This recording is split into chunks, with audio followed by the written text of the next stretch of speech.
Welcome back everyone. In the last video, we talked a lot about the equipment required to build your own lab. In this video, I'll talk about the levels of regulation that are involved with working with genetically modified organisms and buying some of the equipment and consumables that you'll need. Basically, there are three different levels at which genetically modified organisms and equipment is regulated: government, industry, and border security. Exact laws concerning GMOs vary from country to country. In Australia, the Office of the Gene Technology Regulator administers most federal GMO legislation, keeps a record of all genetically modified organisms, classes them into four different categories, and certifies premises as PC1, PC2, PC3, or PC4 based on their ability to contain and handle these increasingly dangerous GMOs. Fortunately, the office categorizes some dealings as being so low risk that they're exempt from a GMO license. This means you can essentially find them and use them without having to apply to the Office of the Gene Technology Regulator for permission. Exempt dealings include working with cell cultures such as E. coli, and also surprisingly working with sort of somatic human or animal or plant cell cultures such as protoplasts.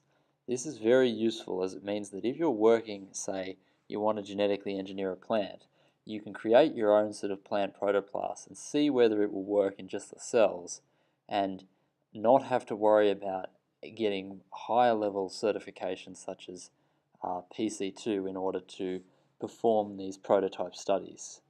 The main criterion for exempt classification appears to be not conferring the organism any specific evolutionary advantage and not creating some sort of GMO that can easily spread.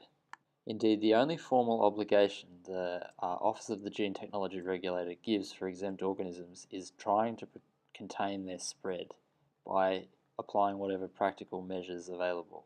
Many things you can do using just exempt organisms, but if you want to go further and work in model animals or plants, you'll need a PC1 or PC2 certified laboratory. To get PC2 certification, which also encapsulates PC1 certification, you have to meet a number of requirements. Because PC2 certification deals with handling things like animals or plants, the exact permissions that you will get will vary a bit depending on what your laboratory is set up for.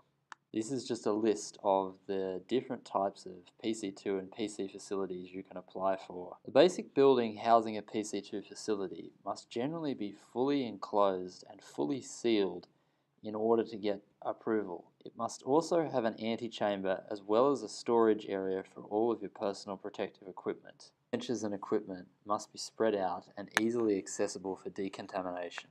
Another requirement in certifying physical containment facilities is setting up institutional biosafety committees or becoming affiliated with one of these committees which oversee and ensure that your facility keeps in line with all of the Office of the Gene Technology Regulator's guidelines. Researchers must also submit the genetically engineered organisms they create to the Office of the Gene Technology Regulator, as well as being responsible for containing and disposing of a lot of the materials and excess genetically modified organisms that may have been created. Although each organization forms its own biosafety committees, each member must be qualified and able to understand all of the safety requirements, and the Office of the Gene Technology Regulator recommends that an independent person with some expertise is also present. The second level of regulation you will confront is directly by businesses and companies that sell you materials and equipment. An extreme example of this is the AdGene plasmid repository, where it's nearly impossible to get your hands on any sort of plasmid vectors unless you're a registered non-profit or academic institution. This is quite annoying because as a non-profit, AdGene offers the cheapest vectors which encode Cas9 and guide RNA that you can find anywhere. One way around this is to order your genes to be synthesized from a company like GeneScript. The big drawback to this is that you could be looking at paying like $500 for a single gene compared with the $50 you could have paid through a repository like AdGene. It may also be difficult to get companies like Eppendorf to sell you their high-quality thermocyclers or Quacogen's high-quality UV-Vis spectrometers, as these are only available on request, and they would likely demand to know what institution you come from. The final hurdle you'll likely face is buying biological materials overseas and having them held up by border security. Australia and New Zealand both require import permits in order to take in any biological material from overseas. Permits are directly given out and administered by the Department of Agriculture. As such, you have to again be part of a formal institution and have a formal purpose for the materials you're importing in order to really have a chance of getting them through quarantine. One potential workaround for a lot of these regulations is to join a biohacking community.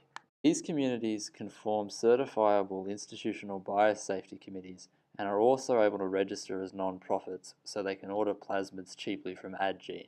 The big advantage is pooling your resources so you can spend money on more expensive equipment and ultimately do gene editing experiments with higher efficiency. This brings us to the end of the series. By now, you should have a pretty good overview of how a basic CRISPR gene editing experiment works.